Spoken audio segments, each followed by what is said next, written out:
Welcome to the show. I'm so glad you're here. I'm Braxton Hunter, and this is Trinity Radio. And today we're going to be taking a look at a video that involves a number of atheist YouTubers called Imagine a World Without Religion. And we're going to imagine that world with them and see what kind of world it's like. So this is a great video because it allows us to speak to a number of issues. And also, it's interesting, this video was apparently banned from YouTube at some point. I think it was on Godless Cranium's channel first. And then he provided a link and told others that they could feel free to mirror it. So somehow, maybe because of all of that, I missed this somewhere. But it's a great video to respond to, allows us to talk about some interesting topics. And so we're going to jump right into that, and we'll begin by taking a look at what Godless Cranium himself has to say to set up the video. Religion in U.S. worth more than Google and Apple combined. Huh, that's crazy. That's just in the U.S. Imagine how much it would be worldwide. Faith economy worth $1.2 trillion a year. More than combined revenues of 10 biggest tech firms in America, study shows. Religion in the United States is worth $1.2 trillion a year, making it equivalent to the 15th largest national economy in the world, according to a study. The faith economy has a higher value than the combined revenues of the top 10 technology companies in the U.S., including Apple, Amazon, and Google, says the analysis from Georgetown University in Washington, D.C. Imagine a world where that money went towards humanitarian aid or medical research. Wouldn't that be something? Imagine a world. Imagine a world. Yeah, let's imagine the world that you're describing right now. So what we want is, or what he's imagining is, if it were the case that religion wasn't a thing, there were no religion, then more of the money, there would be more support for humanitarian aid and medical research. That's what would happen. In other words, charitable giving, specifically those kinds, would be greater or would increase or something like that. That's an interesting hypothesis. Now, there have been many, many studies that have shown that religious people are quite charitable, to say the least. And so that's an important thing to consider. But, let's consider this a little bit more deeply. There are some who want to point out, Friendly Atheist has an article, I think, him at Meta, where he talks about how, Christian people, religious people are charitably giving, but they're giving to the church. And of course, that's not a charity that we atheists think is relevant, or at least not broadly relevant. We're talking about humanitarian aid and things like that. Of course, this would miss the point completely that much of what the church does is to provide precisely these kinds of charitable funds. I mean, for example, when we talk about overseas missionaries are not just going over there to preach the gospel. They're going over there to live the gospel and to help in very physical and tangible ways. Churches are commonly have clothing banks, food banks. They help people with their rent checks. They help people with their electric bill, their water bill. In fact, even if you're an atheist, even if you're a Muslim, if you in your community need those kinds of funds because you can't live for whatever reason, then chances are you're going to go to a church because those churches can help you. I know this from personal experience. I lived in a small town in Middle Tennessee when I was pastoring my second church, and it was quite common for people to come and ask for help with those kinds of things. And guess what? Most churches have thought through this problem, or this opportunity, we should say. And as a result, they have systems. They have budgets for this. They have a process by which they vet who should receive these funds. Are people abusing the system? Every town has churches that are doing this. Every town in the United States and many cities around the world have Christian churches who are engaging in these kinds of activities to help the people with problems just like this. Someone's house burns down, the church is going to take up an offering to give to help with this situation for these people. This is a very, very common thing. And of course, it's not just that. It also disaster relief and orphanages and all these kinds of things. This is going on around the world by Christians. But let's actually get some numbers on it. The biggest, according to Forbes, that studied this last year and produced a top 10 list of charitable organizations, United Way was at the top, $3.3 billion. Now, according to studies done to find out how much tithers are giving to Christian churches in America, just in America, it's 50 billion. Now, United Way is giving 3.3 billion. Churches are receiving from tithers 50 billion. Now, you might say, yeah, but back to him at Meta's point, of that 50 million, that's being given to the church. But how much of that is actually going to some kind of aid or some kind of something that atheists would consider to be charitable? Well, Christians, churches are known for doing that kind of work. And if you want to think about the numbers in a realistic way, think about this: 3.3 billion. That's the benchmark. That's what United Way is doing. So out of the $50 billion that tithers are giving to the church in the United States, all we need is to find out that the church is giving not half of their money to these organizations, to charitable causes, not even a third, but only 3.4 billion of their $50 billion. Do you think they're doing that? I think that's a pretty safe bet. That is a small percentage of what they're taking in, and of course, the church exists in part to do that. Now, what about the idea that we could, if people weren't giving to their church, maybe they would give directly to these sorts of causes? Well, the idea that you should be benevolent with your funds is something that is a part of Christian life, that you should give of yourself for the good of another. In fact, some of these other organizations that are in the top 10 list of Forbes are faith-based organizations anyway. And even the ones like United Way are probably receiving a lot of money from Christians who consider that a part of their Christian duty to give to such charitable organizations. So the very hand that would feed you if you were in a bad situation and needed someone to feed you, regardless of your worldview, is likely going to be the church. And so this sort of criticism just doesn't hold any water. What about medical research? Well, I can't speak directly to medical research, although this benevolent giving probably extends to medical research. But let's consider an article from Johns Hopkins School of Medicine called Christianity and Modern Medicine. Christianity and Modern Medicine. In the article, this is from 2017, which is about the time that the video from these atheist YouTubers came out. They were talking about the importance of faith in the field of medicine. They had a panel discussion where they discussed this and talked about how this motivated some of these medical professionals to be in the medical field to begin with because of their desire to help people, because their Christianity instilled that. This is specifically Christianity, by the way. From the article, quote, "For most providers, faith also played a pivotal role in the selection of healthcare as a career. The importance of serving others is a common theme among major religions, and Christianity is full of the deeds of those who chose to help others." According to Nancy Schoenborn, a geriatrician at Johns Hopkins, she sees medicine as, quote, "a calling that I am called to serve, and that is why I go the extra mile to do the extra stuff for my patients," end quote. Another provider, Angel Bird, a fellow in the Department of Dermatology, discussed how her desire to go into medicine came from witnessing her mother's career as a social worker and seeing the impact her mother had on the mental health of her clients. Bird eventually developed an interest in serving those who needed to be cared for and, quote, "asked God to help me unfold the path that is right for me every step of the way." So this idea, I think that I don't think anyone in this list would say this. I don't think any of these YouTubers would actually say this. But the impression that's given is, well, you've got these medical researchers, you've got these medical professionals, and they're more at home with the secularism and the atheism and all that. And then you faith people, you're just pastors and preachers and church attendees.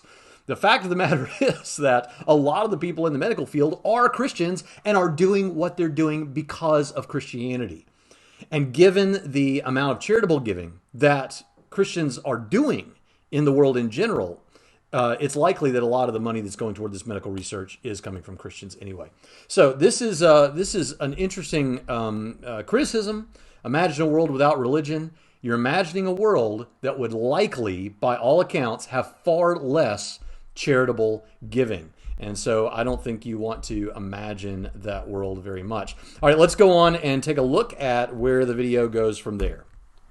Imagine a world where you never read the headline, "Faith-healing parents charged with murder in death of premature twin baby." The Mitchells, driven by religion, failed to send for medical aid when their newborn baby stopped breathing. The baby died mere hours later. If not for the intervention of the medical examiner, her twin sister may have died as well. This is nothing new. The mother's own sister was sentenced to 6 years in prison for the death of her newborn son. Worse, the majority of states have laws protecting parents and religious leaders from prosecution for child neglect, abuse, or even death for withholding medical care on religious grounds. And abetted by this legal cover, at least 140 children have died of perfectly treatable medical conditions in the United States from 1975 to 1995. Imagine a world without needless suffering from faith healing. Okay, yeah, so this begins a trend, and this happens several times in the video, and I've written down actually my thoughts on this. I want to point out what I think the major problem with this sort of thinking is. Notice that what has just happened is the YouTuber has pointed to a minority of a minority of a minority of the Christian religion. Does this represent most of the Christians? You know, absolutely not. Does this represent the thinking of the majority of Christians, half of the Christians, a substantial chunk of Christians? No, it does not. And by the way, the fact that there are some Christians who believe in faith healing doesn't mean that all of the Christians who believe in faith healing, which is already a minority of religion, of Christianity in general, not all of those who believe in faith healing necessarily believe you shouldn't seek medical attention.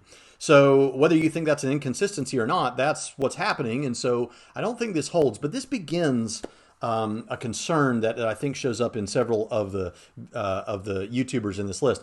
A theme in this video that occurs multiple times is a fallacy of generalization. The speakers point to obvious abuses that take place either in a particular religion or that take place only among the minorities of minorities of minorities of a religion.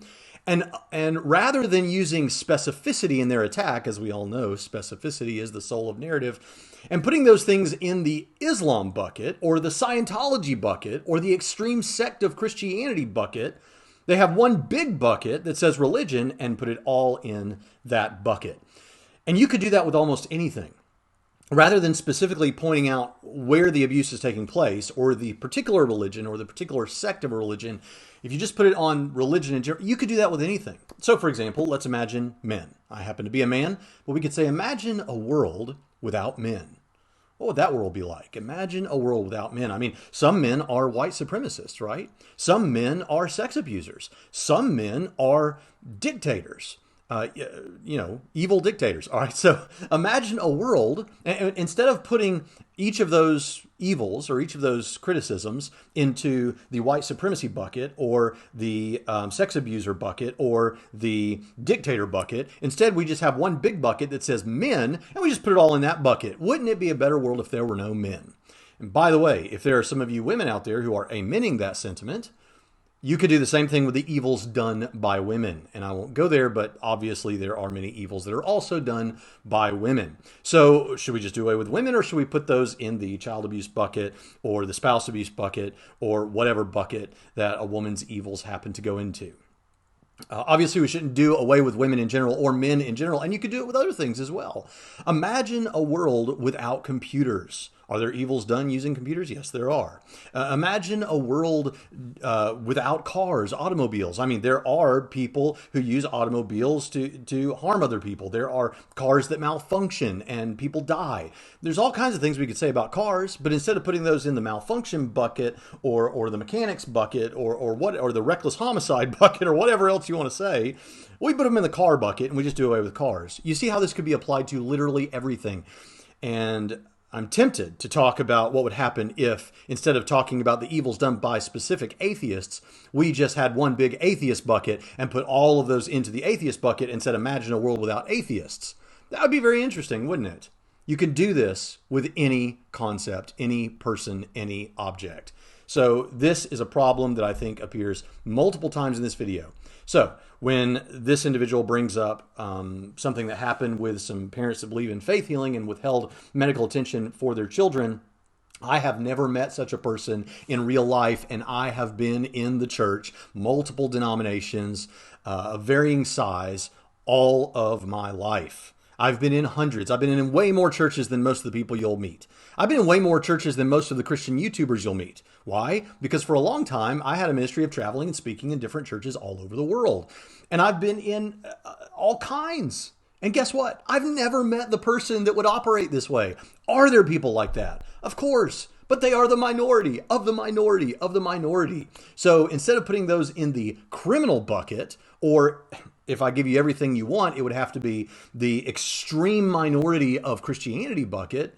You want to put that in the religion bucket and say, just dump it all. Or even the softer, more mild claim, the Christian bucket, and then ditch Christianity. But that wouldn't make much sense, would it? Because you could run that experiment on literally anything or anyone, and it proves far too much. So hopefully the reductio has sunk in. All right, so let's move on with the video and see if we get anything else like that. Bigots had to admit that their gay hatred is their own idea, where they can't say it's not them, it's just their God's commands. Imagine a world with no religious arguments against gay marriage, where nobody was stoned or beheaded just for being queer. Imagine a world where nobody had to be ashamed to reveal their true self. Imagine a world with no religion. Imagine a world... Okay, yeah, first of all, I see this happening again. Same thing as in the last video. Are there people that hate homosexual individuals? Yeah. Are there atheists like that? Absolutely. Are there Christians like that? Yes, there are. But do most Christians, and I'm just going to speak for Christianity here, because of course, if you wanted to take what's happening in Islam or any other religion and apply that back to the religion bucket as a whole, that makes the same mistake as we just mentioned. But so does this. Because are there people in Christianity who hate homosexuals and are bigoted? Yes, there are. Some people think that's me. But that's a claim to know my personal psychological state, and I have news for you. I do not hate gay people. I'm not bigoted toward gay people. I've got one very, very close friend who's gay. So I don't have this... most Christians do not hate homosexuals. I understand how that's a good talking point, but of course I recall being at the Southern Baptist Convention, a denomination that many people think is very bigoted for reasons that I don't think they could easily justify. And multiple years when I was going there regularly as a Southern Baptist pastor, I would see the group protesting across the street, at sometimes, at least in one case in Indianapolis, trying to bust into the to the convention center. I mean, I've seen this happen. And guess what? While they're protesting, the Baptist pastors, who are supposed to be these bigoted, hate-filled, whatever, are bringing them water bottles and making sure they have everything they need because it's hot out here, and bringing chicken sandwiches, we promise not from Chick-fil-A, all that kind of thing, bringing them to try and help out and make sure these people are comfortable. And yes, telling them that we love them and we care about them. We don't hate them. So I hear this a lot. And of course, there are Christians that are like that. But again, this is to take a small subset of Christianity or of some other religion, and then applying that in the religion bucket as a whole. And that just doesn't fly. She said something about, well, you're hiding behind your God. And she would probably say that of me. Oh, you actually do hate homosexuals and you are bigoted, but you're hiding behind your God and just saying, hey, it's not me, it's him. Well, the fact of the matter is, I do believe that Christian scripture is true. And so I believe, Romans 1 and 1 Corinthians 6, 9 through 11, and what those passages say about a particular type of activity. And I believe that's true. But that is one of my bases for this. There's also natural law basis for this. But the fact is, that doesn't mean that I'm hiding behind those things. I'm openly stating those things. It doesn't mean that I hate homosexuals. So this claim of homophobia, I think, just falls flat.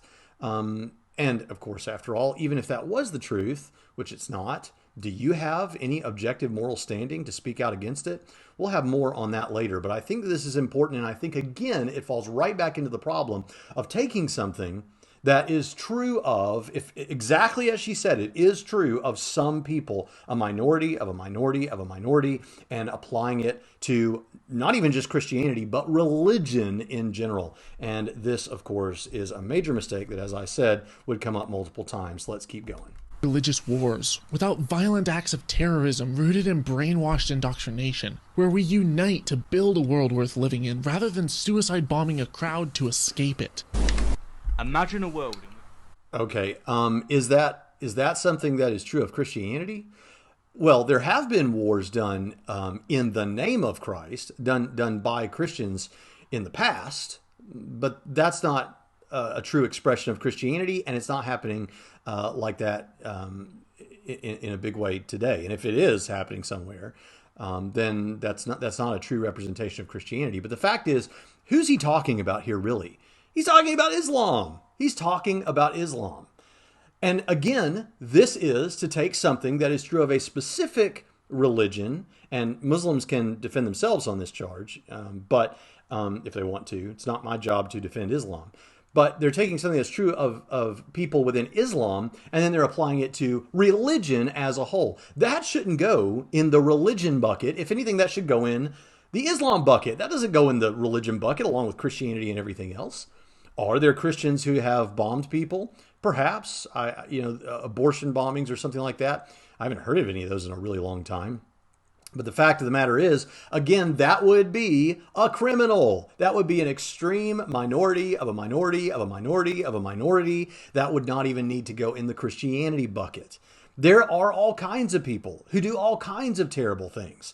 Do we need to talk about the atheist influence? And do we need to talk about things that have happened in the United States because of particular individual atheists and their actions? For sure, worldwide in the 20th century. Do we want to go down that road? I know all the responses. Oh, those weren't done because of the atheism, or they weren't done in the name of the atheism. Well, we can have that debate. But wouldn't the more reasonable thing be to just say, you know what? People do crummy things. Some people claiming to be Christians do crummy things. Some people who are atheists do crummy things. And not put that in the religion bucket. And then, worst of all, as I've seen happen, try to offload atheist regimes as somehow being religious because they operated in a way that seems religious or something like that.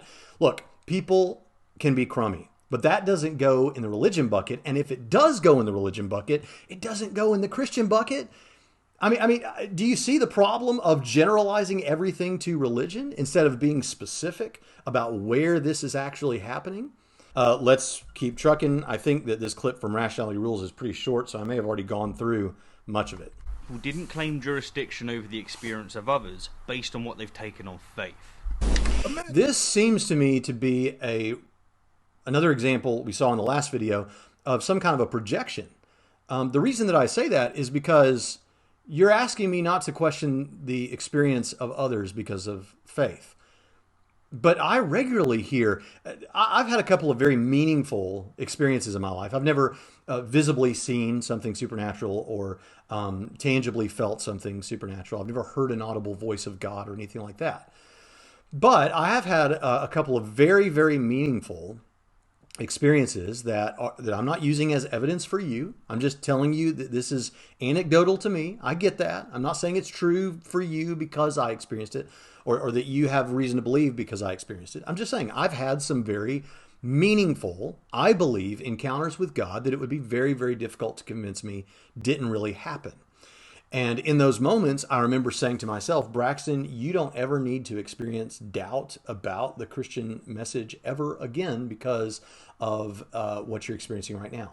But the fact that I just said that means there will be people in this comment stream for this video, as there have been every time I've talked about those experiences, where people try to tell me what my experience was. They try to tell me that because I have no reason to believe in God, that those experiences are just chemical reactions in my brain. They're just psychosomatic, all these kinds of things. Now remember, these are the people that overwhelmingly describe themselves not as atheists in the sense that they affirm the position that God does not exist, but they simply lack a belief in God. They are not convinced of God's existence. Interesting that they seem to have a fair amount of confidence in telling me that this God that they don't know if it exists or not isn't encountering me in some way or giving me an encounter of his existence. Sometimes it really does seem like these people that lack a belief in God seem to affirm the position that God does not exist when you get down into the nooks and crannies of worldview discussions. But that's a topic for another show. The fact is, this is an attempt to reinterpret my experience, right? Now, it does happen both ways, but not as much as that happens. What happens sometimes is you'll have presuppositional apologists who will say things like, well, you really know that there's a God, but you're just lying to yourself because of a particular understanding of the book of Romans, what Paul says there. But that's not the position I take. I have a way of explaining that I have in a short video that you can go look up. But it seems to me this is projection. This is what atheists do to me all the time. This is what atheists do to other Christians, is they try to reinterpret my experience based on what must be a position of faith, on a non-Christian definition, a colloquial understanding of faith, because after all, they admit that they don't know for sure that there's not a God, but they seem pretty sure that my experience is just a chemical reaction or psychosomatic or something like that. So that would be my response to this. All right, let's keep trucking. Well, L. Ron Hubbard, the founder of Scientology, would have never been born. Therefore, we would have never been introduced to such a stupid, illogical, dumb belief system. But instead, this religion today is worth over $1.75 billion. This money, if L. Ron Hubbard would have never been born, could have easily went into scientific endeavor for kids, for schools, for reasoning, philosophy, and logic. But too bad. That would be a good world to imagine.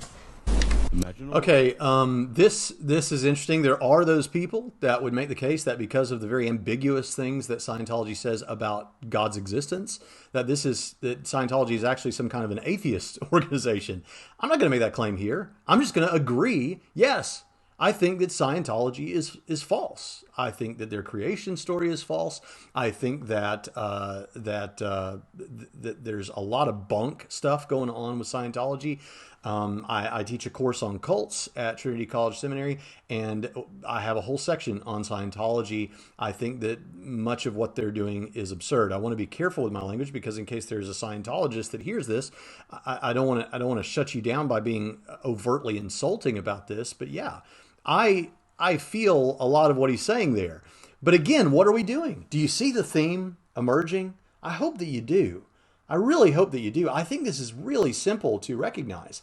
You're taking Scientology and the things that are the evils in Scientology and the falsehood in Scientology, and you're putting that in the the religion bucket, and saying, therefore, we shouldn't have religion. I mean, that's clearly the implication, is that we should do away with religion because of Scientology. That is like taking a particular ridiculous thing that some men do and saying we shouldn't have any more men. A particular ridiculous thing that women do and say we shouldn't have any more women. Now, if you're the kind of person that says, wait a minute, but we have evidence that men and women exist and computers exist and all these kind of things, so the analogy doesn't hold. We don't have any evidence that God exists, some might say. That would be to misunderstand the analogy. You do believe that religion exists, and that's what we're talking about. Just because there are some, whatever you want to say about the truth of the beliefs of some religions, the fact is men and women exist, religions exist, and so you can run the analogy. Are there some ridiculous and evil and wicked things done by some religions? Yes. Are there some ridiculous and false things believed and done by extreme minorities of Christianity? Yes, there are.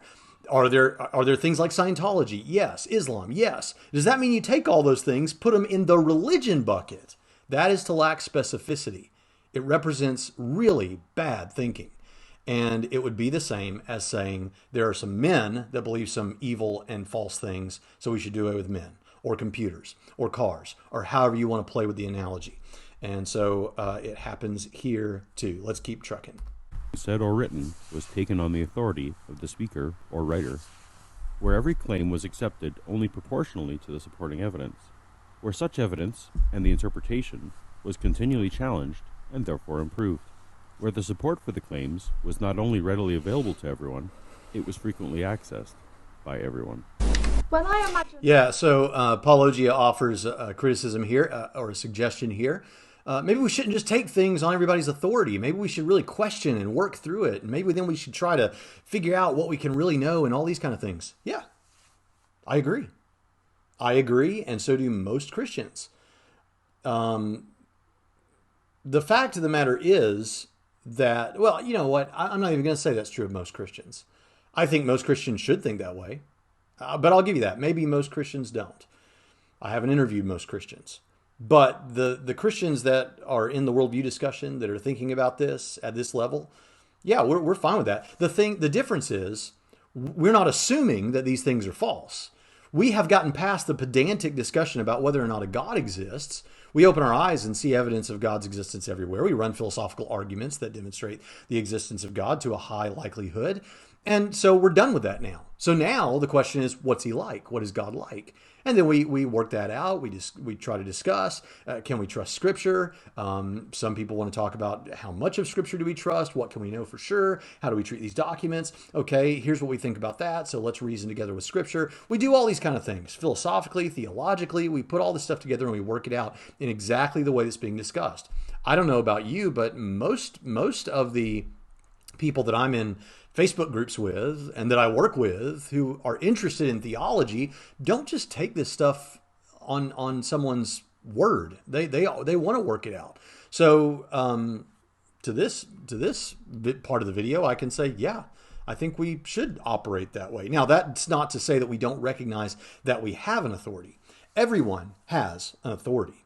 Everyone has an authority that they listen to and that they quote, whether that authority is imposed upon them or whether they take on that authority for themselves.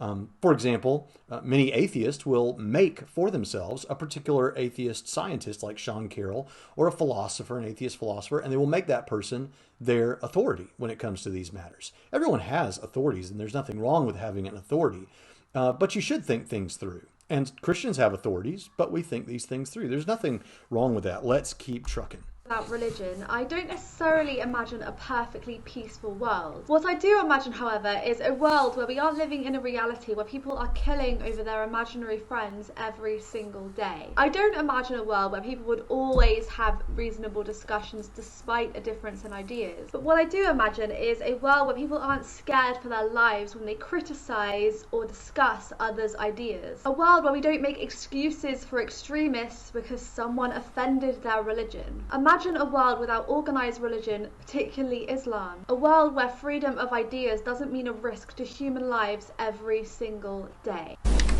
Okay, she even says it right there. Specifically Islam. Yeah, the stuff that you were describing there is stuff that happens within Islam. So again, I'm not here to defend Muslims. They can tackle that if they want to and make their own response video. But those things that she's describing about Islam do not go in the religion bucket with Christianity and everything else. They go in the Islam bucket. I think I've said that enough now, but you see this is a major, major problem again and again in the video. Let's keep going. World without hijab, where you can see the wind blow through an Iranian girl's luscious, beautiful hair. Or at least imagine a world without niqab, where you can brush your hand across her smooth skin on her face. Or at least imagine a world without burqa, so at the very least you can see her eyes. Or better yet. Okay, well, let's let him finish. About imagine a world without Islam. Yes, that's fine. Those things, first of all, that video, no offense to the person who made it, struck me as a little bit creepy. I don't know from whence this individual comes. I don't know where he's traveled in the world, but I've been in a majority Muslim country. I lived in Turkey for a month in 2018, and while we were making a documentary there, and the entire crew was Iranian individuals who were now living in Turkey. I met a particular young woman while we were there who used to be a television personality in Iran and had to wear the hijab when she was on television. In fact, she had to sign a contract to that effect. And now that she's in Turkey, she's a television personality and does not wear the hijab. And because of that, she can never go back to Turkey. There are several reasons she can't go back to Turkey. That's one of them, because she appeared on television without the hijab. You know what I didn't think? I really want to be able to see her hair. I really want to be able to run my hand on her cheek. I want to gaze into her eyes. Because the way that's stated, and I don't mean to be overly difficult here or critical, But don't you want to be able to see her beautiful hair and stroke her cheek and look into her eyes? You're describing pleasures that you get out of looking upon her. How about the pleasures she gets, the rights that she has? Now, don't you think it'd be great to say we should do away with the hijab so that she can let her hair free, so that she can be treated with the same respect as men? Don't you think that would be a better way to approach it? But I'm going to give the guy the benefit of the doubt and say that that's really what he meant by that, and he didn't mean to in any way say the hijab should be gone so that he could gain pleasure from looking on Iranian women. The fact is, this is all stuff that I agree with and doesn't need to go in the religion bucket, but needs to go in the Islam bucket. In fact, the young woman that I'm talking about didn't go to atheism because she realized how horrible religion was because of her years in Islam-dominated Iran, but rather she's a Christian now. You know what she doesn't have to do as a Christian? Wear that hijab. So, put it in the Islam bucket. Don't put it in the Christian bucket or the religion bucket in general. All right, let's keep trucking. Imagine a world where no one spends precious time and money on treatments of disease which are not evidence-based. Countless lives are lost every year because people fall victim to pseudoscientific practices that just simply don't work. Often, these practices are based on beliefs involving the supernatural. Regardless of their origin, though, practices without an evidential basis are dangerous when relied upon as medical treatment. As a result, effective treatments are disregarded, and fatal diseases are allowed to run their full course, ultimately tearing grandparents from their grandkids, tearing mothers and fathers from their children, and in strokes of the cruelest form of cosmic injustice, tearing children from all those who cherish them above all else. Envision a reality where no belief in pseudoscience or the supernatural, which allow for such offenses to humanity, exist, and ask yourself, would such a reality be one with fewer atrocities in favor of greater health and happiness? In doing this, okay, well, let's let him finish. The first step in making that reality our very own. Imagine a world. Okay, I'm against all that stuff too, except for the supernatural and religion. I'm against people using that weird stuff that hasn't been demonstrated to work, medical stuff like that. And if this were to go to prayer, we don't say you pray in isolation. You can pray and still go through proper medical treatments and things like that. If your comment is, well, then why pray? We have several whole episodes on that from last year that you can go and check out. But the point is, those are, again, people that are in the extreme minorities of minorities of minorities within particular religions. And there are people who do that sort of thing who are not in any religions. So that goes in the extremes bucket, or the religion, perhaps the extreme minority bucket, and not in the religion bucket. Again, this is a simple concept. I don't know how this didn't dawn on anyone. You could say the same thing about women or men or computers or cars or dogs or grass or anything that you can think of. People have choked on grass, I guess. Grass has caught fire. Be better without grass. I don't know. Let's go. Gave serious thought to questions of why we love, why we feel wonder and awe, and why we consider some actions moral and others immoral.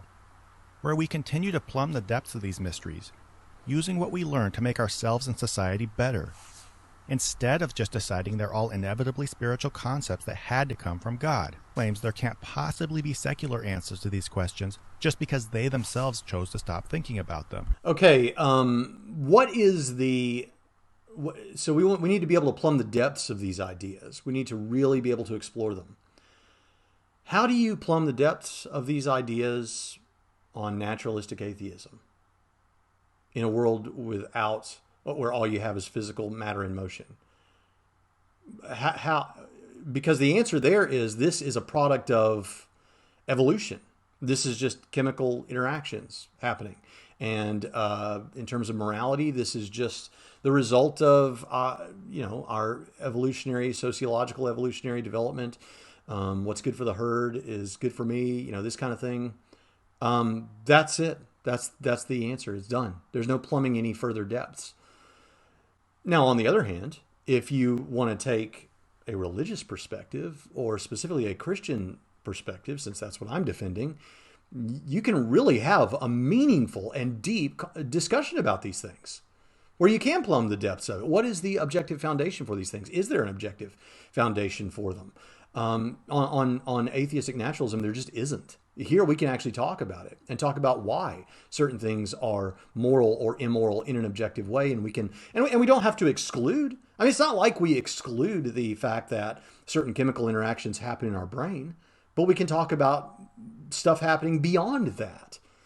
And that's a part of the human experience. But I don't think that it's the religious people that are shutting down that discussion. I think it's the naturalists who are shutting down that discussion by saying it's just matter and motion, it's just chemicals, it's just our evolutionary history, that's all it is. There's a much deeper discussion that can happen that the naturalists are shutting down. Let's keep trucking. World that wasn't saturated by mainstream religion. Religious messages have been so normalized. People will take on very baggage-heavy labels as a default. Out of peer pressure, it's what's expected of them to do, even if they don't truly believe.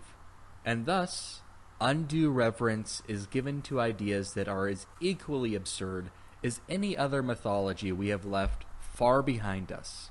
This normalizing of religion is the stagnation in society. And this prevents an honest, critical dialogue from actually happening. Imagine we could strip all of the emotion out of these arguments, all of the heritage, all of the baggage, and debate the ideas based solely on their merit. We would have won already. Now, this individual is claiming to know something that he can't possibly know. This is just an assertion. That if it, I like the thought experiment, though. I think he's onto a pretty interesting thought experiment. So let's say that we're dropped here on this planet. We don't have, let's say we have all of our Western technology and science and all that sort of thing.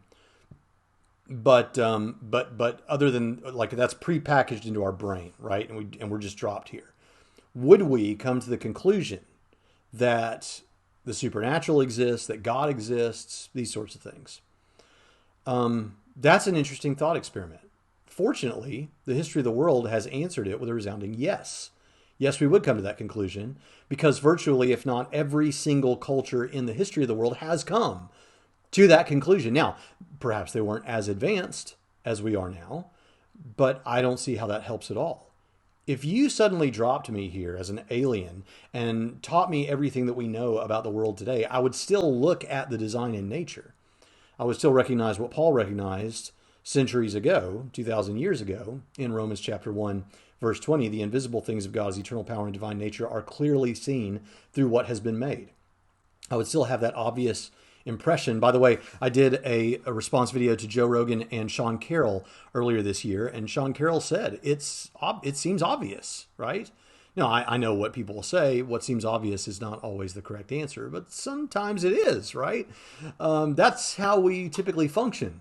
And while that may be the case, as we go further scientifically and apply science and philosophy to this thing, the design arguments don't get weaker, they get stronger. So I think if you dropped me here today, would I look around and say, somebody made all this? Yeah, I probably would. I would still probably ask, how did everything get here to begin with? And I would come upon something like a cosmological argument, because guess what? My kids do that sort of thing.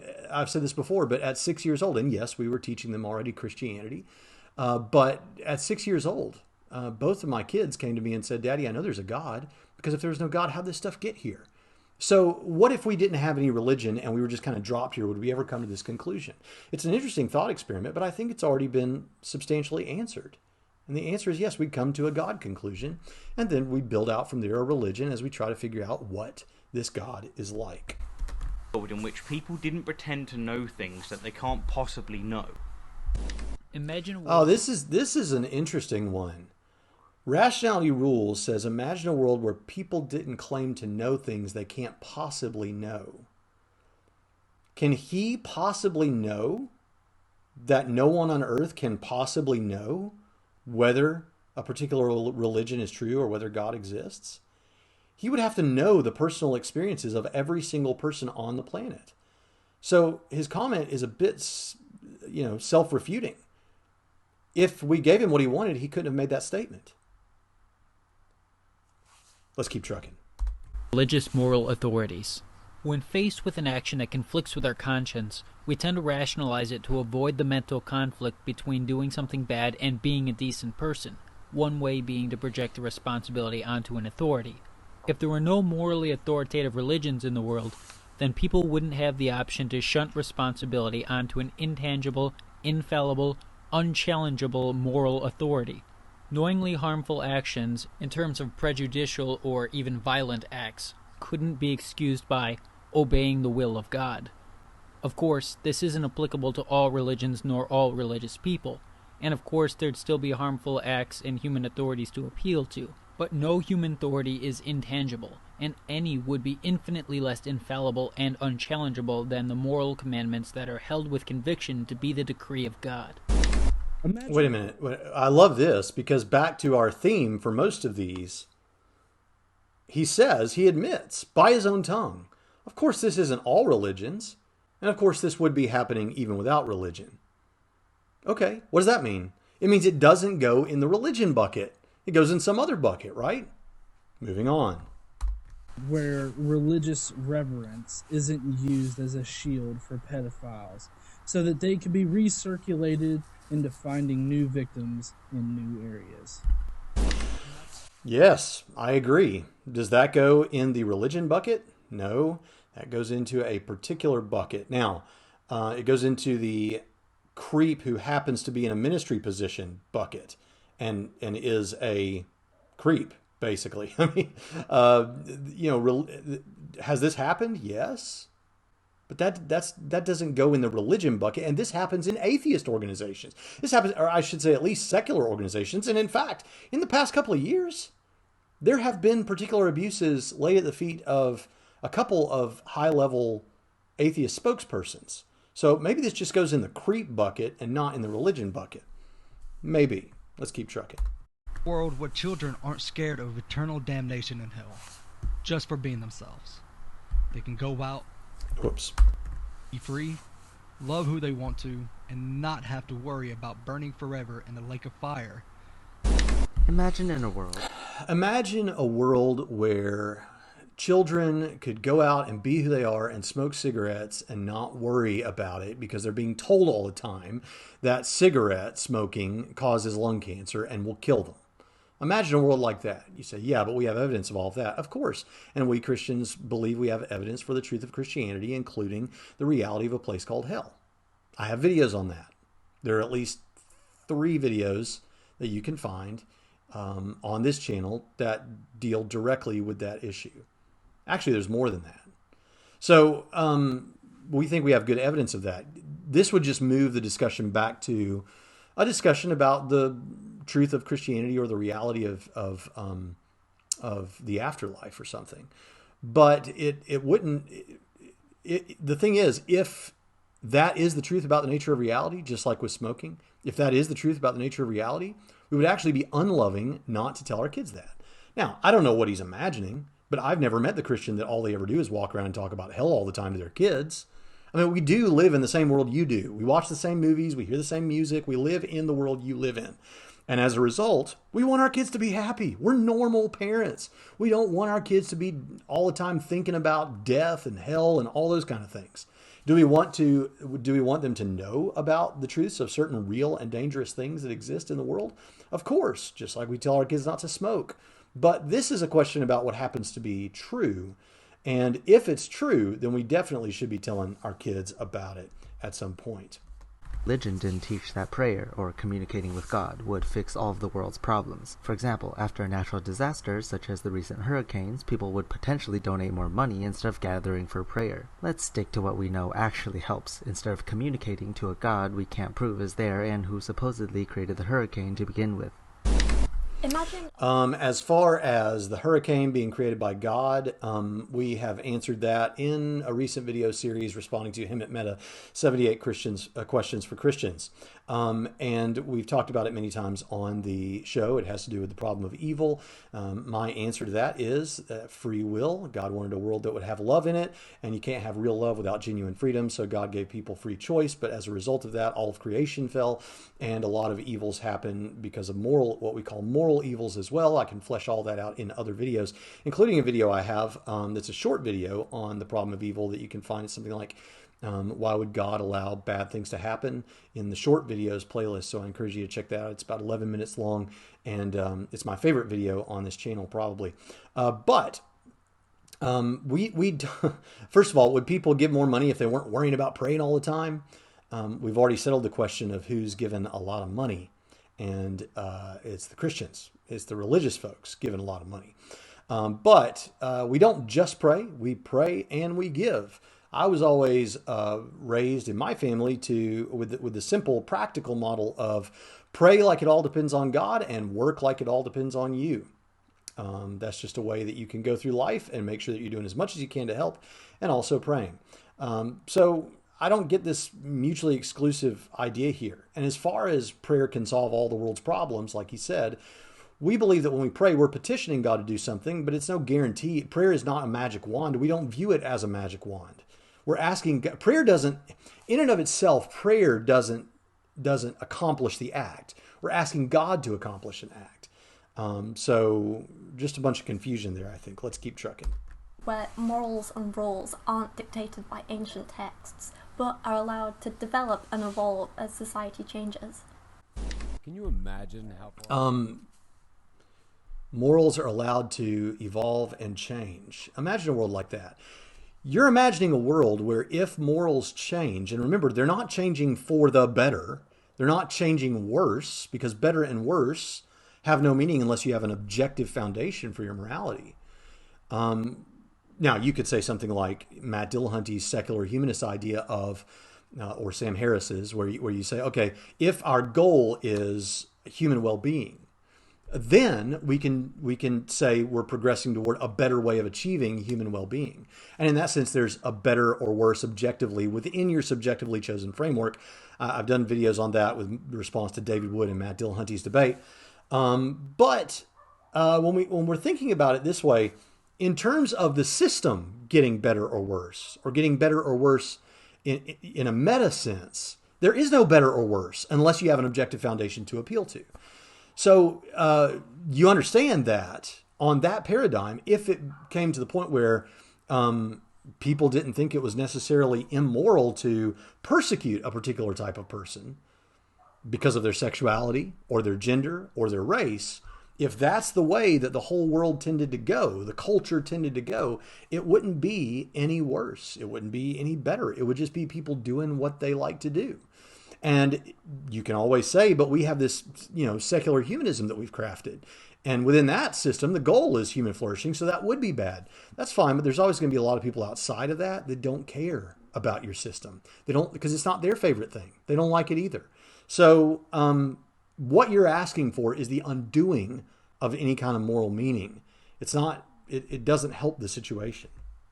Medicine would be if religion hadn't stepped in the way of stem cell research. Granted, we'd be farther along with regards to all medicines, but my focus is actually stem cell. There's so many things that stem cells can do. I myself took a bullet to the knee, and I was told last year that there's now a new therapy to basically regrow my knee. All pain would stop, my nerve cells would grow back. And my doctor told me that if it wasn't for all the blocking advances, this probably could have happened years ago. It's absolutely infuriating, the fact that someone's religious views have basically kept me and others in pain. I mean, this is something that could stop pain. It could help with cancer. They're doing research on stem cells versus cancer. I think about things like Huntington's disease and Parkinson's. Could stem cells help in that? How far would we have been if this field was not grinded to a halt by the religious? How much farther would we be? And if it were to suddenly stop, no more opposition, imagine how far we could go.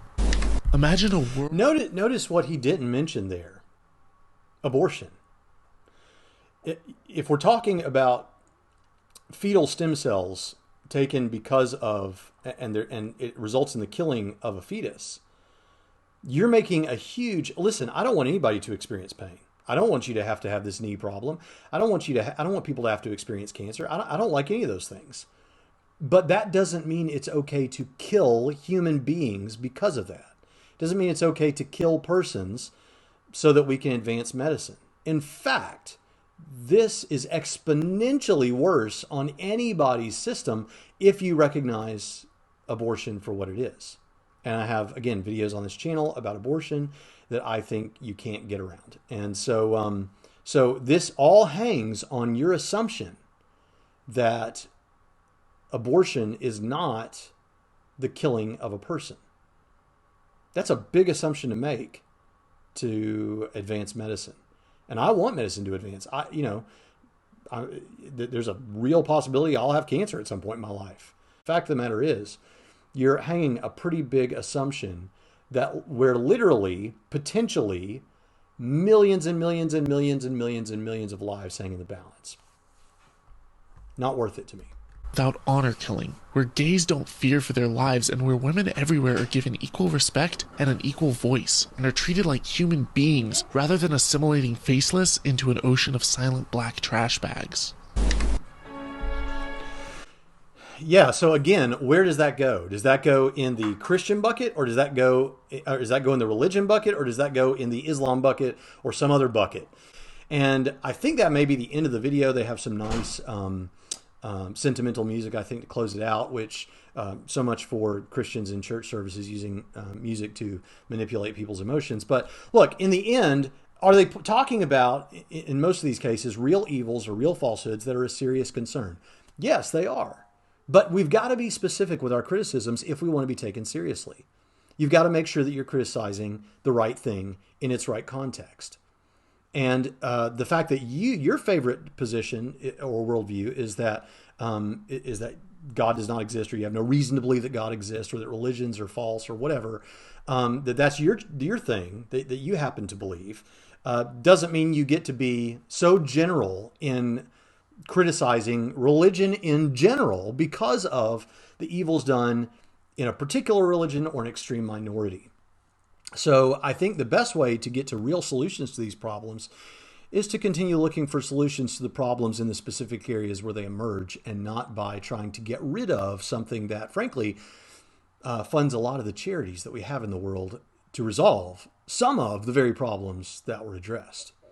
I hope that's been helpful to you, and I enjoy this time that we've had together. Listen, if you appreciate this show and you'd like to help us, we have a Patreon channel, a Patreon account where you can give monthly to support us. If you're the kind of person that would buy us a cup of coffee or something, if you lived in our area once a month, then maybe you give $5 or something there, and it really helps us out. It continues to make it where we can have better equipment. Obviously not clearly obvious right now because we're stuck at home during the corona pandemic, but you can subscribe to the channel, and you can also go to the Patreon link that is in the top right hand corner of the screen and click there, or go to patreon.com/TrinityRadio and you can give there, and we really, really appreciate it. One thing that you get is 28 seminary level lectures on the problem of evil, major world religions, contemporary apologetics, and the philosophy of religion. And I'm about to add a new series that is already done that I'm going to add to it on the history of apologetics, going back all through the history of the church. And so that should be very interesting. It's also kind of a history of philosophical thought. So maybe that'll be something that you'll be excited about. And we have we have a bunch of free ebooks that are there on the Patreon thing, some episodes that we've never released to the public. And also, hey, did you know Jonathan Pritchett used to be in a rock band? You can hear some of that as a patron as well. What else is there? A video where I show how we make our YouTube videos, everything from the thumbnail to the software I use to how I find the videos that I use, all these kind of things, how we set up our set, what kind of technology we use, and how to do it cheap or free in some cases. So I hope that that's helpful to you, and we sure would appreciate it. But we're going to keep making this content for free, whether you decide to support us or not. And I just appreciate that you've taken the time to watch this video to the end. And with that, I'll see you next time on Trinity. Radio.